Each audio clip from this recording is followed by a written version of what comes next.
শোনেন, আপনারা কি আমাকে ভালোবাসেন? আমরা তোমার রাজনৈতিক কথা বলেছি, বলি না? ওনারা আমাদেরকে ডাকছে, কি জন্য ডাকছে? ভাই ভাই ভাই কথা বল, আমি বলছি ভাই ভাই ভাই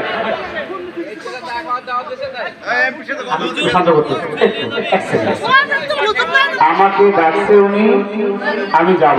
আমরা রাজনৈতিক একটা কথা এখানে বলি নাই, বলেছি আমি বিশ্বনবীর জীবনের উপর কথা বলতেছিলাম, মাদ্রাসায় কি হয় সেটা বলছিলাম, হ্যাঁ মাদ্রাসার শিক্ষার উপর কথা বলতেছিলাম।